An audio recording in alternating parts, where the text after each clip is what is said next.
बारगाह गरीब नवाज के ऊपर मंदिर होने का दावा पेश किया गया है। हम अपनी जान और माल, अपने माँ बाप,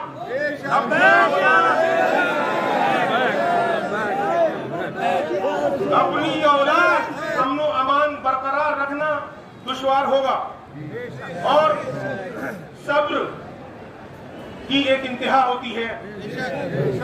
सब्र कहां तक किया जाएगा बताइए? सब्र का बांध अगर टूट गया तो जिस तरह से पानी के बांध छूटता है, बाढ़ें आती हैं। हम नहीं चाहते कि हमारे नौजवान गलत रास्ते पर जाएं। संविधान के दायरे में रह के बोलो तो क्या हम ट्रेनों की पटरियां फाड़ना है? अब तन गोश रहा हूँ, नालाय बुलबुल मतलब बुलबुल का रोना भी सुनूं, हम तन गोश मतलब खामोश भी रहूं। नालाय बुलबुल भी सुनूं, हम तन गोश रहूं, मैं भी कोई गुल हूँ जो खामोश रहूं। देखिए, मैं रियलिज्म में यकीन करता हूँ, किसी की मदासराय नहीं, किसी की चापलूसी नहीं। अगर सर्टिफिकेट चाहिए तो उस अल्लाह की जात का और अल्लाह के इल्जाम तराशी से कभी नहीं डरा। दुश्मन इल्जाम लगाते हैं दोस्तों में भी कुछ मुनाफिक है, अल्लाह उनको नहीं हिदायत। देखिए, मैं यहाँ से शुरू करता हूँ। ये सुल्तानुल हिंद नायबुन नबी अताए रसूल आले नबी औलादे अली जिगर गोशे रसूल का आस्थाना है। ये आप जानते हैं, ख्वाजा मोइनुद्दीन चिश्ती प्रॉफिट मोहम्मद सल्लल्लाहु अलैहि वसल्लम की औलाद है, उनके डिसेंडेंट है, इनकी प्रोजनी है, नायबुन नबी अताए रसूल है। यहाँ से इस्लाम फैला। मॉरल रिस्पॉन्सिबिलिटी किसकी है कि जब नामूसे रसूल सल्लल्लाहु अलैहि वसल्लम पे इस तरह के मामलात उठे तो सब में पहले आवाज किसकी उठना चाहिए? हमारी। कहाँ से उठना चाहिए? तो आज सोशल मीडिया का जमाना है। हिंदुस्तान का मुसलमान, गवर्नमेंट, इंटेलिजेंस, पुलिस, मीडिया इस बात को सुन ले कि यह मन का गहवारा है। यहाँ हर धर्म जाति के लोग आते हैं। इंडिया का कॉन्स्टिट्यूशन तो 1952 में बना है, सेकुलर डेमोक्रेटिक इंडिया, लेकिन सेकुलरिज्म को प्रैक्टिस हम पिछले 800 साल से करते हैं। ये प्लूरलिज्म को नुमाया करता है, इंडिया की डाइवर्सिटी को प्रमोट करता है। लेकिन हम ये बात भी नहीं भूल सकते कि जब इस्लाम पे कोई आँच आ गई, नामूसे रसूल पे कोई आ गई, गरीब नवाज के आस्थाने पे कोई आँच आएगी, तो सब में पहले हमारा कर्तव्य, हमारा फर्ज है, वरना हम इस चौखट के नमक हराम है, नमक हलाल नहीं। और हमने अपनी नमक हलाली का सबूत दिया, खून दिया। आज 11 अक्टूबर है। 11 अक्टूबर जानते हो कौन सी तारीख थी? मालूम है तुम्हें? 11 अक्टूबर 2007 को यहाँ बम ब्लास्ट हुआ था। क्या हुआ था? बम ब्लास्ट हुआ था। उसकी FIR ने लॉन्च की, उसमें 3 लोग मरे। उन मरने वालों में खादिम भी था जो PhD था, इंग्लिश लिटरेचर में PhD की थी। 800 साल से हमारी मुद्दा में खाजा की या हड्डियां भी गड़ी हुई है। यहाँ पे कोई आँच आ गई तो हम बोलेंगे। एक नया फितना उठा है कि यहाँ मंदिर है, ताजमहल में मंदिर है, मक्का मौजूदा में मंदिर है। अरे भाई, कन्ना लोग ने किताब लिखी, मेजर कन्ना लोग ने, कि ताजमहल एक मंदिर है, जाओ ना वहां जाओ। एक आदमी के कहने पे आप यहाँ बड़ी बड़ी बातें कर रहे हो। करोड़ों अरबों गरीबनाथ के शदाइए, हिंदू, मुस्लिम, सिख, ईसाई यहाँ पे कभी आज नहीं आने देंगे। और अभी हम मर नहीं गए जो इस बात से डर जाएंगे। क्या होगा? जो डर गया वो मर गया।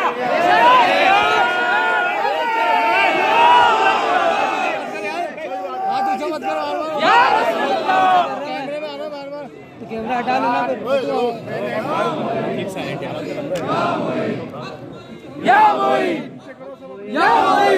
लब्बैक या रसूल अल्लाह, लब्बैक या रसूल अल्लाह, लब्बैक या रसूल अल्लाह, लब्बैक या रसूल अल्लाह, लब्बैक लब्बैक या हुसैन।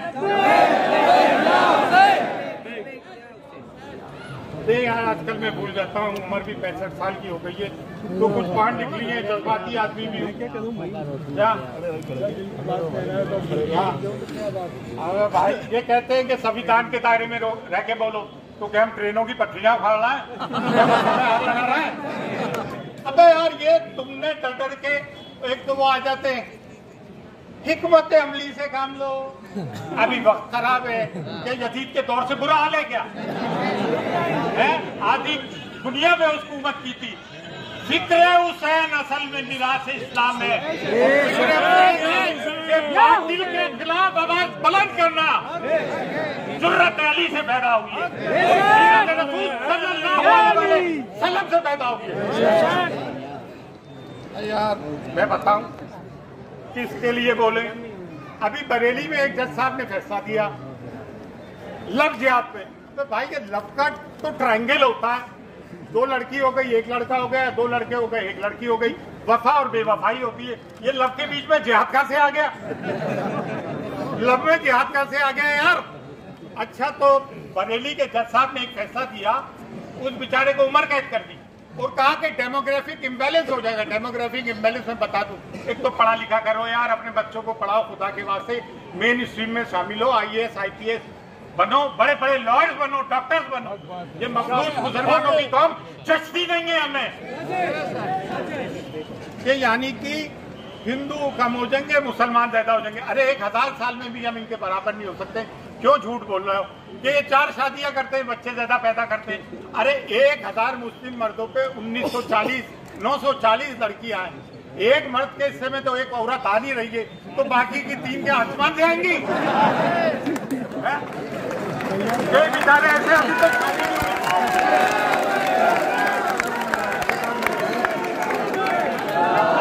लब्बैक या रसूल अल्लाह, लब्बैक लब्बैक। हमारे राजकुमार की अबे झूठ तो ढंग से बोलो यार, झूठ तो ढंग से बोलो। तुमने लव में जिहाद गुजार दी इतनी अच्छी चीज में, बेचारे लैला मजनू की रूहें तड़प रही होंगी। अच्छा फिर कर्नाटक के हाई कोर्ट के जज ने एक और बात कही कि जहां बेंगलोर में एक मुस्लिम इलाका है, उसको पाकिस्तान कह के संबोधित किया। फिर चीफ जस्टिस ऑफ इंडिया के कहने पे उसने माफी मांगी। ओ बतुनाना खामोश प्लीज, हाँ खामोश। यहाँ जुडिशरी का ये आलम हो गया। डेमोक्रेसी के 4 सतून है। कलेक्ट्रेट में एक आदमी आता है जिसका नाम है सिमरन गुप्ता, और गरीब नवाज की शान में ऐसी गुस्ताखी कर जाता है, जबकि 2022 का एक जज का ये जजमेंट है, सू मोटो केस पर है वो जजमेंट। और वो जजमेंट ये है कि जस्टिस नटराजन, ये इन्होंने 2022 को एक ऑर्डर दिया कि कोई हेट स्पीच दे तो पुलिस उस पर सू मोटो करे। उस पर सू मोटो पुलिस ने नहीं करी। हमने FIR भी दर्ज किया, आज तक कुछ नहीं हुआ उसका। एक आदमी हमारा कोई ऐसा नारा लगा देता है जिसकी हमने भी मुखालिफत की, तो उसका पुलिस सू मोटो लेते हुए केस कर देती है और जेलों में बंद हो जाना पड़ता है। ये नाइंसाफी कैसी भाई, ये नाइंसाफी कैसी? आज तक उन लोगों को पकड़ा तक नहीं गया। हम कब तक इन चीजों को बर्दाश्त करते रहे? अच्छा एक और चीज है भैया, पुलिस वाले भी खड़े हुए हैं, ठीक है ना? एक ब्लैकमेल FIR क्या है? नामजद लिखने के बाद नामालूम नोट दिए जाते हैं। क्या लिख दिए जाते हैं? अन्य। क्या लिख दिए जाते हैं? अन्य। और फिर उनको ब्लैकमेल किया जाता है, पैसे वसूली की जाती है और शहर से बेचारे लोग भाग जाते हैं। बिल्कुल भाई, आपको डरने की जरूरत नहीं है। हमारा संविधान कॉन्स्टिट्यूशन बहुत मजबूत है। ऐसे अफसरों के खिलाफ कोर्ट में जाओ, कचहरी में जाओ, इनकी आला अफसरों से शिकायत करो, चारों दिशाओं में खत लिखो, नुक्कड़ सभाएं करो, लीगल सेल बनाओ। लेकिन इसका मतलब नहीं कि क्रिमिनल को सपोर्ट करने लग जाओ। क्राइम से कभी वास्ता मत रखो। हमारे मोहल्लों में ड्रग्स बेची जा रही है, हम कसूरवार हैं यार। और देखें, कोई भी जुर्म बिना पुलिस की उसके बिना नहीं होता है। लेकिन तुम तो बोलो मर्दारो, अरे जुर्म से पनाह मांगो, बच्चों को पढ़ाओ लिखाओ। हमारे मोहल्लों में कचरा इतना है पूछो मत, गंदगी करते हो। पहले डिजर्व करो फिर डिजायर करो, इस तरह की बातें होती है। अन्य अन्य ये अन्नों का नाटक में भागो मत भाई। अभी तो मैं हूँ सेक्रेटरी, कोई बात हो तो आ जाना मेरे पास, लेकिन सही करके आना। गलत काम साथ नहीं देते, गलत काम कभी साथ नहीं देंगे। क्या कह रहा हूँ? हाँ, अरे बड़ी मजे की बात सुनो अन्य। हाँ, एक बात सुनो, जम्मू में एक मासूम बच्ची का कायदा किसका क्या है? रेपिस्ट का साथ देते हैं या मजलूम जिसका रेप हुआ है किसका साथ देते हैं? वहां पे बीजेपी वालों ने झंडे के साथ जुलूस निकाला और उस आदमी का नाम था जो आगे आगे था, लाल सिंह। ये दुनिया में कहीं नहीं होता है, विक्टिम का साथ दिया जाता है। देखिए बेटी, हम सबकी साझा है, चाहे वो किसी भी धर्म जाति की हो। और मुझे सब में ज्यादा गुस्सा किसी बात का आता है तो वो रेप को लेकर आता है। ये इस पे तो इतना सख्त कानून बनना चाहिए कि पूछो मत। तो कांग्रेस ने क्या किया? जम्मू से लाल सिंह को टिकट दे दिया। अरे एक तो हमें वो तंग कर रहे हैं जिनको वोट नहीं दे रहा है, और एक वोट लेके खामोश बैठे। वाह यार वाह, हमारे वोट भी लो लोकसभा में और असेंबली में, और हमारी हिमायत भी नहीं करो। हिमाचल प्रदेश में तो मुसलमानों की हुकूमत है, हिमाचल प्रदेश में तो मुसलमानों की हुकूमत है। क्या हो रहा है मुसलमानों के साथ? मोहब्बत की दुकान खेल खिलौनों की दुकान बन गई। मोहब्बत की दुकान क्या हुई? खेल खिलौनों की दुकान बन गई, खिलौने हम बन गए। तो भैया हमारे साथ कोई साथ नहीं दे रहा, कोई कुछ नहीं कर रहा। अभी देखा था औरंगाबाद में, अच्छा वो सुधीर चौधरी को भी पता नहीं क्या हो गया, मोदी मीडिया वाले को बड़ी इंसाफ की बात कर गया। वो जलील ने जो रैली निकाली ना, पूरा चक्का जाम कर दिया मुंबई तक। उसने एक बात कही, इसमें तो 0.00001% मुसलमान थे तो इतने आ गए, अगर ये 1% रोड पे आ गए तो क्या होगा?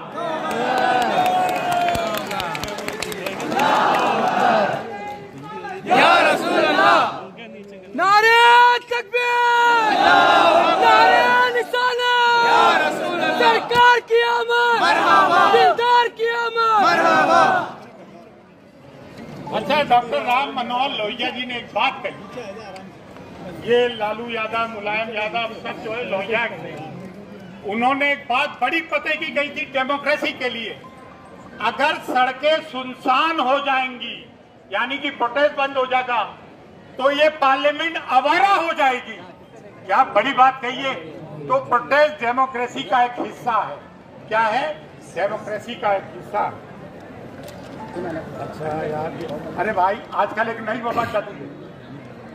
एसपी साहिबा को आके भी एक शख्स हिदायत देता है कि यहाँ पे रोहिंग्या और बांग्लादेशी बहुत हैं। ये एक नया चक्कर चला हुआ है। अरे बेचारे वो वेस्ट बैंक के, मिदनापुर के, मालदा के, बंगाल के गांवों के लोग आके यहाँ काम करते हैं, आप उनको कहते हैं ये बांग्लादेशी है, रोहिंग्या है। ये एक नया नाटक शुरू हुआ है।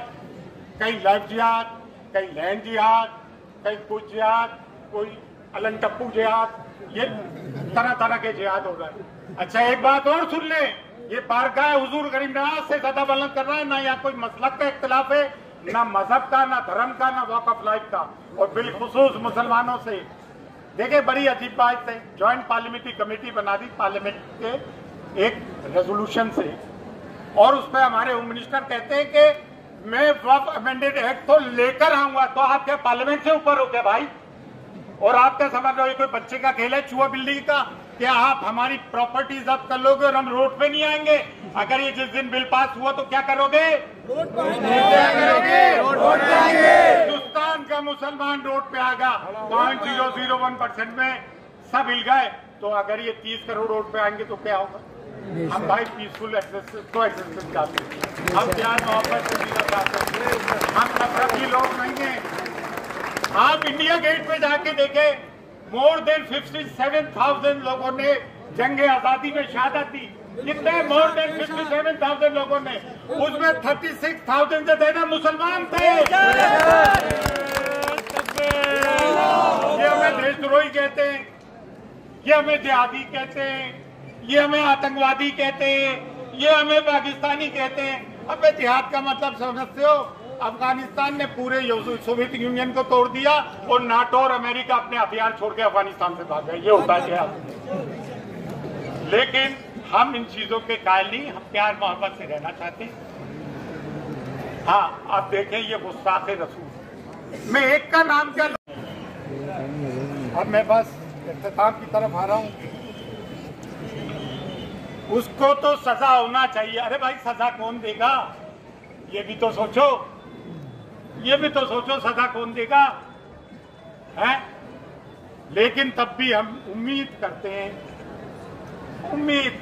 कि आप सजा सुनाएंगे। ये कह रही है इशारों में गर्दिशे गर्दू, ये कह रही है इशारों में गर्दिशे गर्दू। जल्द अब कोई इनकलाब देखेंगे, जल्द हम कोई इनकलाब देखेंगे। रंगे महफिल चाहता है मुकम्मिल इनकलाब, रंगे महफिल चाहता है मुकम्मिल इनकलाब। चंद शमाओं के फड़फड़ाने से सहज नहीं होता। देखिए भाई, हम इंसान हैं, न्यूटन का एक लॉ है, every action has got equal and opposite reaction. यार हम कब तक बर्दाश्त करेंगे? 10 साल हो गए। दाढ़ी टोपी वाले को तुम ट्रेन में मार दो, अच्छा मार दे, ये तो पागल था। हम कुछ करते तो हमारे तार ISIS अलकायदा से जोड़ दिए जाते हैं। फंडिंग कहां से हो रही है, ये कर दिया जाता है। लेकिन एक बात सुन ले, ये देश अच्छा है, खूबसूरत है, मिलजुल के रहना है। हम हाथ जोड़ के भारतवासियों से कहना चाहते हैं, हाथ जोड़ के जी और जीने दो, live and let live, peaceful coexistence चाहते हैं। हम इस बात के साथ, इस नारे के साथ इस बात को इख्तिताम पसीर करते हैं। जय हिंद।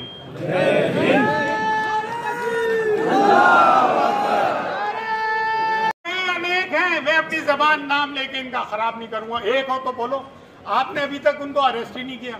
अरे आप इनकी बात करो, नुपुर शर्मा तक तो आज तक अरेस्ट नहीं किया और हमारे लड़के उस चक्कर में अभी तक बंद पड़े। की FIR कट गई, गिरी महाराज के चक्कर में एक रैली निकाली, वो तक अभी बंद नहीं हुआ। उसको पुलिस प्रोटेक्शन दिया जा रहा है, ठीक है ना।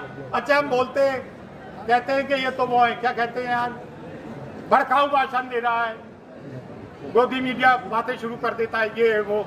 ये जो बोले कुछ नहीं, इन पे सब माफ है। कानून 2 हैं देश में भैया, कानून 2 हो चुके हैं। हाँ, अरे मैं तो उसका नाम ही नहीं लेना चाह रहा हूँ। एक आनंद और गैर आनंद थोड़ी है, यहाँ तो ना जाने कितने आनंद और गैर आनंद है जो आए दिन चूचू ऊंची। अच्छा दरगाह और खानकाह वालों हिंदुस्तान के, तुम्हारी आवाजें क्यों बंद है? तुम्हारी आवाजें क्यों बंद है? बारगाह गरीबनवाज में कहा यहाँ मंदिर है और तुम चुप बैठे हो, जबकि कलीदी दरगाह है। अरे भाई तुम्हारी जरूरत नहीं है, अरबों चाहने वाले और हम लोग हैं जो जान देने वाले। अच्छा कभी इनकी आवाज निकलती है तो कैसे निकलती है, सुनो।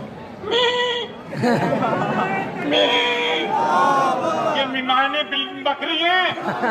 अफसोस की बात है कि आप अपने आप को सादात कहें, मजार अपने बुजुर्गों के मजारों की हड्डियों का सौदा करके पैसे कमाएं, और जब बात नामों से रसूल सल्लल्लाहु अलैहि वसल्लम के आए तो आप लोग खामोश रहें।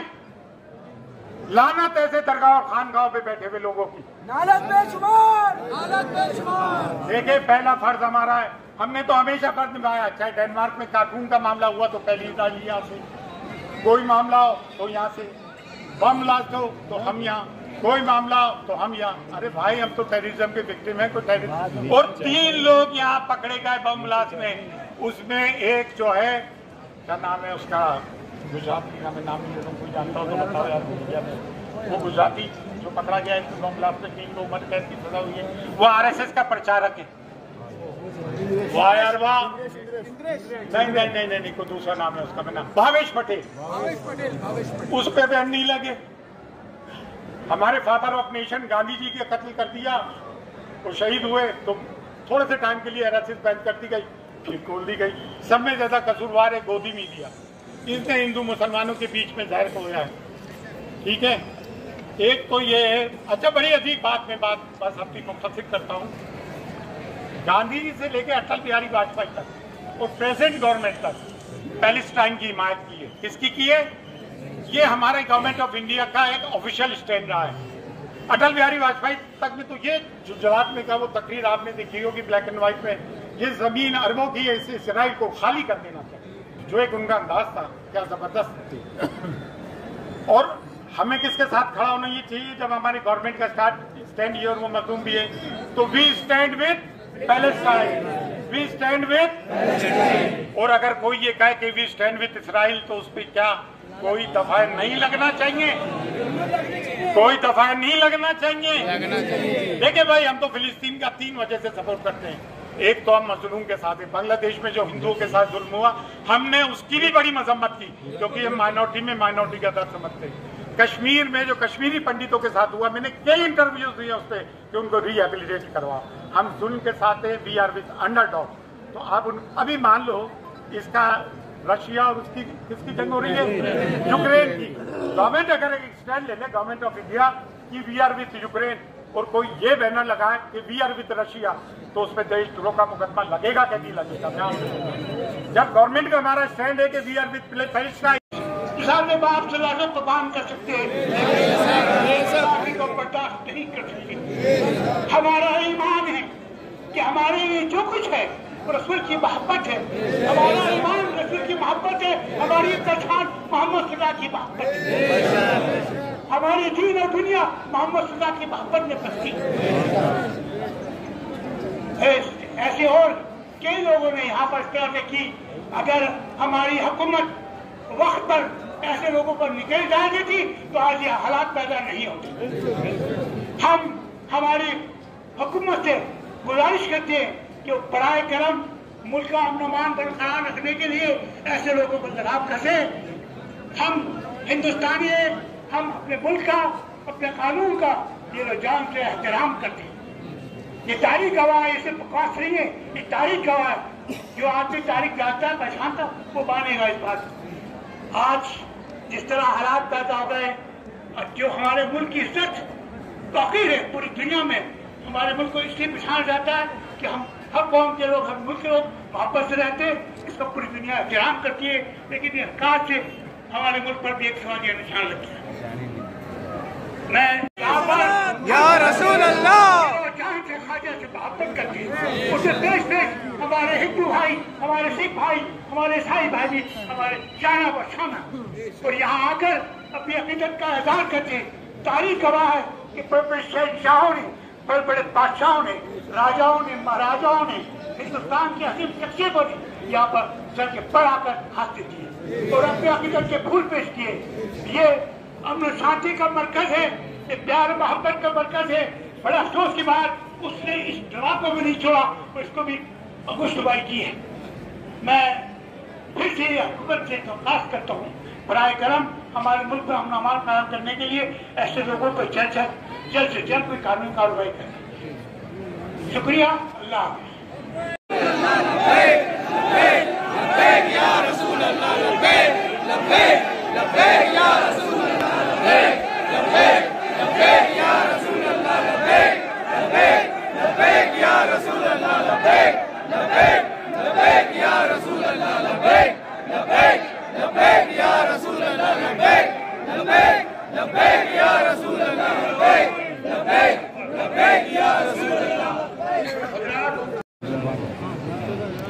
हज़रात गिरामी, बरादरान इस्लाम, मैं आपके सामने हाजिर हूँ। आज हम यहाँ पर बारगाह गरीब नवाज के कदमों में नामूस रिसालत पर उस गुस्ताख़ रसूल नबी पाक सल्लल्लाहु अलैहि वसल्लम की शान अक़दस में जो गुस्ताखी की गई है, उस मलऊन ने, मैं नाम नहीं लेना चाहता, जो गुस्ताखाना जुमला, जो कलमात उसने बयान की है, वो नाकाबिले बयान है, नाकाबिले समाअत है और नाकाबिले बर्दाश्त है। ना उनको दोहराया जा सकता है, ना उनको सुना जा सकता है। इस पर एहतजाज दर्ज कराने के लिए हम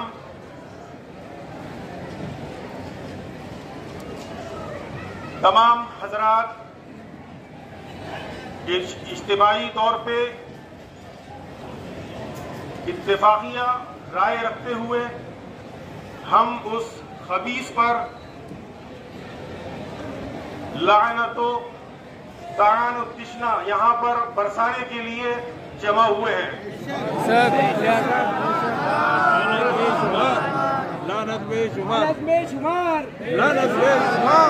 हमारे नबी पाक सल्लल्लाहु अलैहि वसल्लम को अल्लाह तबारक व तआला ने तमाम आलम के लिए रहमत बना के भेजा है।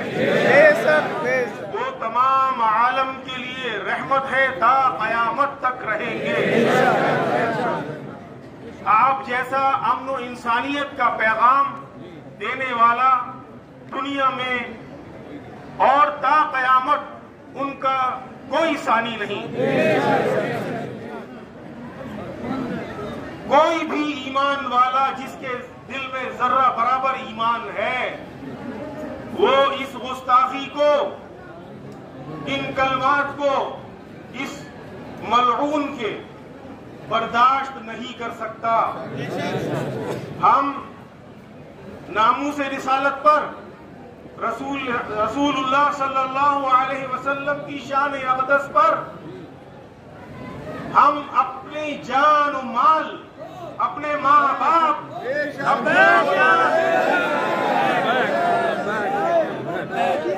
अपनी औलाद, अपने भाई को जानों को कुर्बान करने के लिए तैयार हैं। इसमें कोई शक व शुबा की गुंजाइश नहीं होनी चाहिए, क्योंकि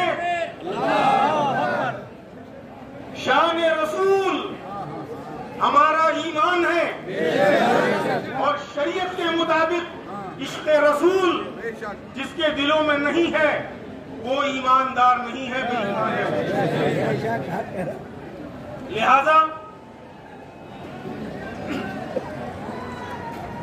इस खबीस के इस बयान से ऐसा लगता है कि इसके पीछे कोई दुश्मन, देश की दुश्मन ताकत लगी हुई है और जो देश को बांटना चाहते हैं, जो देश को तोड़ना चाहते हैं, जो देश में अमन व सुकून, फितना फसाद कराना चाहते हैं, वो इसको मोहरा बनाकर बार बार सामने लाते हैं। लेकिन अफसोस इस बात का है, बेहद अफसोस है कि इसको आज तक गिरफ्तार नहीं किया गया और बताते हैं सिर्फ, और इसको हिरासत में लेकर के इसकी हिफाजत की जा रही है। लिहाजा मैं हुकूमत हिंद से, बिलखुसूस उत्तर प्रदेश की सरकार से मैं ये अपील करता हूं, इन तमाम जमीयत मुसलमानों की तरफ से कि इसके ऊपर सख्त से सख्त कार्रवाई की जाए और सख्त से सख्त दफाएं लगाकर इसको जेल में डाला जाए, वरना मुल्क में अमन व अमान बरकरार रखना दुश्वार होगा और सब्र की एक इंतहा होती है। सब्र कहां तक किया जाएगा बताइए? सब्र का बांध अगर टूट गया तो जिस तरह से पानी के बांध छूटता है, बाढ़ें आती हैं। हम नहीं चाहते कि हमारे नौजवान गलत रास्ते पर जाएं, जज्बातों में कुछ गलत कर बैठे। इससे पहले वक्त रहते मैं हुकूमत से अपील करता हूं कि आप वक्त रहते इसको गिरफ्तार करें और आइंदा मैं हुकूमत हिंद से ये अपील करता हूं कि एक कानून के अंदर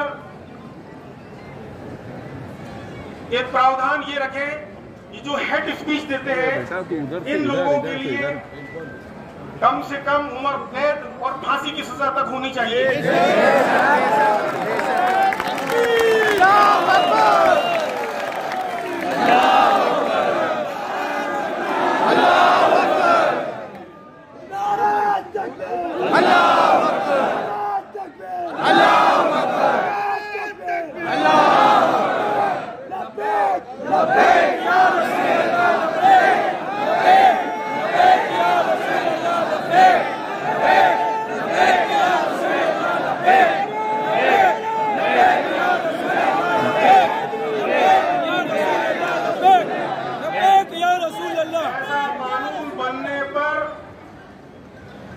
स्पीच देने वाला, नफरती भाषण देने वाला 100 बार सोचेगा और उसको इस कानून का डर सताएगा।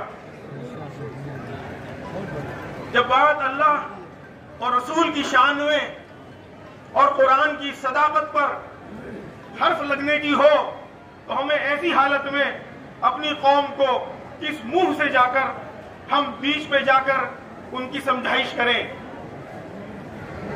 लेकिन चूंकि इस्लाम अमन का पैगाम देता है और किसी मजहब पर नुक्ताचीनी नहीं करता और अपने मुल्क से मोहब्बत करने की तालीम देता है, इसी तालीम की बिना पर आज हमारी कौम अमल पैरा है।